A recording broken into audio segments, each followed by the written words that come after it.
Okay, now today we are talking about Lifeboat, which is an absolute masterpiece of a movie from Alfred Hitchcock, which was released in 1944. And it was a troubled production, and we'll talk about that in the review. But this film is an absolute masterpiece, and this steelbook edition here, this DVD has got that I'm talking about, has got no special features. A brilliant audio commentary on here and several documentaries. So let's sit back, pour ourselves a drink and talk about Hitchcock's Lifeboat. Now 1944's Lifeboat is prime Hitchcock. It's quality Hitchcock. It's one of Hitchcock's finest films. But though that recognition of the film has only come about in recent times, because originally when the film was released, a couple of influential film critics of the period rubbished the film by saying that it was too sympathetic to the German character. The film, of course, was made in 1944 during the height of the Second World War, and it centres on a ship being sunk by the German U-boats and a group of survivors on this ship, on this lifeboat. One of them is a German, turns out he's actually the German commander, captain of the U-boat, which was responsible for sinking the ship. This is a total misreading of the film. Because yes, the German character, Willie, is the most versatile and single-minded of all the other survivors on the lifeboat. But he's also, the viewer knows right from the early stages of the film that he's planning to portray his fellow survivors. He's got a compass which he keeps hidden away, and every now and then we see him surreptitiously looking at the compass as he is leading to influence the rest of the survivors in order to guide the lifeboat towards a German supply ship. The survivors think that they're heading towards Bermuda, but as I say, the German captain, Willie, knows this is not the case. Now, the film takes place entirely on one set, which is something Hitchcock did several times. Famously, he did it in Rope, Dial M for Murder, and Rear Window to some extent. But the set here that we use is actually a soundstage where several massive water tanks were set up, and 2 lifeboats were used in the filming. They had a complete lifeboat, and they also had to cut away of a lifeboat in order to allow the camera to get in closer. Now we've got 9. Okay, now this scene we're looking at here, this is on a soundstage with the boat. They had 2 boats, one a complete boat and one half a boat, so they can get the camera in closer.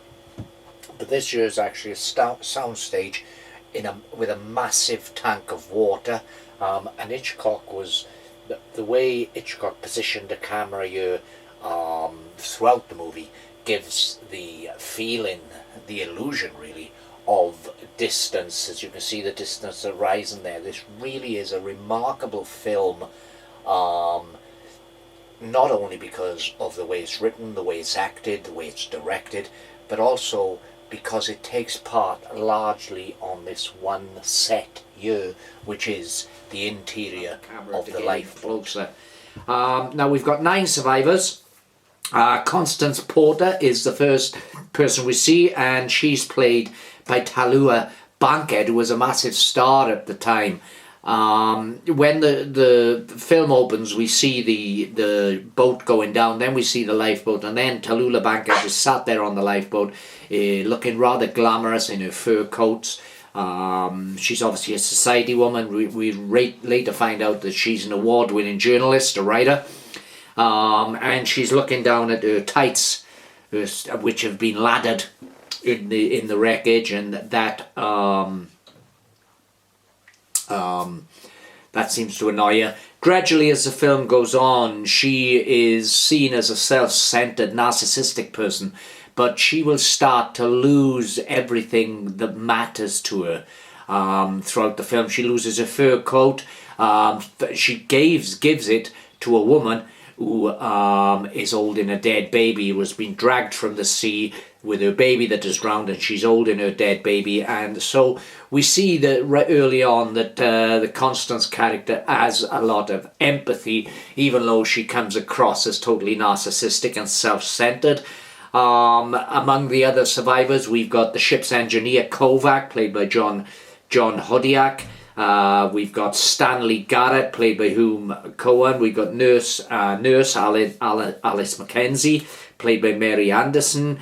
We've got Gus Smith, who was a standard seaman, played by William Bendix. Now, Gus is injured when they drag him onto the lifeboat. He's got an injured leg, and later on that leg will turn gangrene, and it has to be amputated on the lifeboat. The only one that can carry out the amputation safely is the German character Willie, because he claims that he used to be a surgeon in peacetime, and so the amputation is carried out on the lifeboat.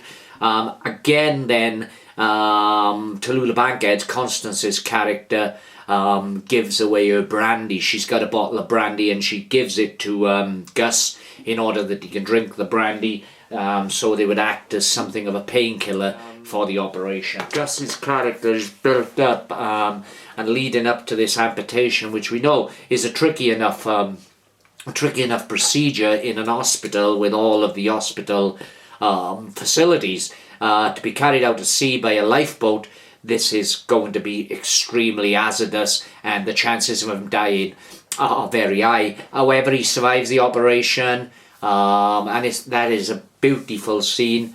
Now, Hitchcock in a lot of his films did a cameo appearance, but how to get a cameo in Lifeboat when it's a limited set, it's on a lifeboat. I mean, Hitchcock can't suddenly appear on a lifeboat, and he can't walk past the camera as he usually does in many of his films, nor can he swim past the lifeboat. So Hitchcock had a rather inventive way of putting himself in the film. During the period, he'd lost a lot of weight, and he was constantly telling people about this diet he was using and how much weight he'd lost. And so he decided to get 2 photographs of himself, one before he'd lost the weight and one at his current weight. And he had a mock-up advert made on the back of a newspaper advertising a slimming drug.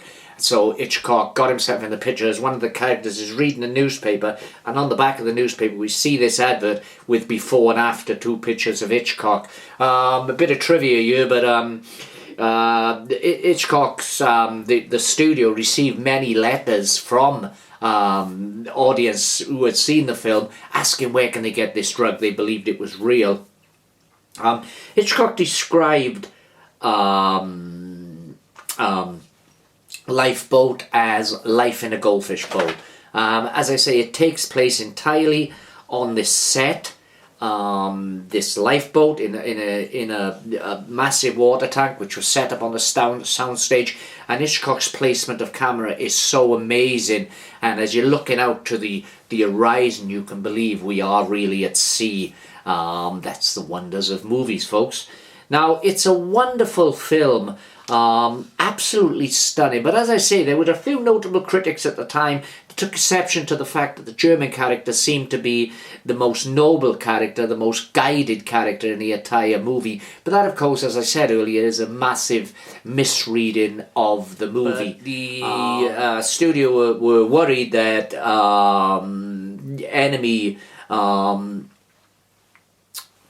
the enemy could edit the film slightly and it almost could be presented as being a pro-German piece. And this was during, of course, a pro-German film. And this was, of course, during the Second World War, and they weren't having that. So that did damage the box office of the film. But over the years, it's become to be regarded as a classic, and it is an absolutely classic film. If you haven't seen Lifeboat, I would highly recommend you watch it. And if you've seen it before, then watch it again, because it's so well realised, and it shows Hitchcock at the height of his powers. Yes, he made many better known films, North by Northwest, Psycho, the list could go on. But Lifeboat is equal to any of Hitchcock's recognised classics. I would highly recommend Lifeboat. That's Lifeboat from 1944. directed by the great Alfred Hitchcock. It was one of only 2 films he made for 20th Century Fox.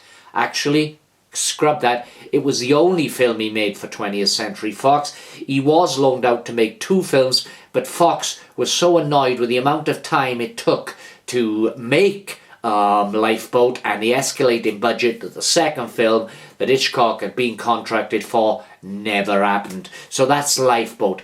Well worth watching. The DVD, which I've got, has got a lovely audio commentary on it by Dr. Drew Casper, who is a professor of film at the USC.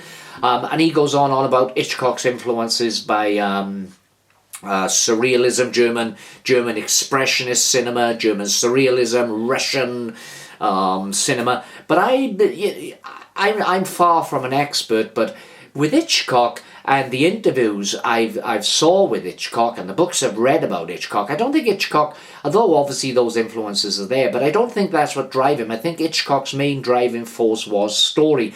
And incidentally, there is a wonderful hour-long interview with Hitchcock on this DVD. There's also a great making of special feature, which again is an hour-long documentary, and that tells a lovely bit of trivia. Tallulah Bankhead was way ahead of her time, and she never wore underwear, and there were scenes where she was climbing in and out of the boat on set that all the other actors got a view of what she had for breakfast, and eventually they started to complain, and this got to Hitchcock, and Hitchcock allegedly said, he brushed it aside and said, what can he do about this? And besides, he doesn't know if this is a matter for wardrobe or hairdressing. So that's a lovely little story. Anyway, that's Lifeboat, 1944, directed by Alfred Hitchcock. Highly, highly recommended.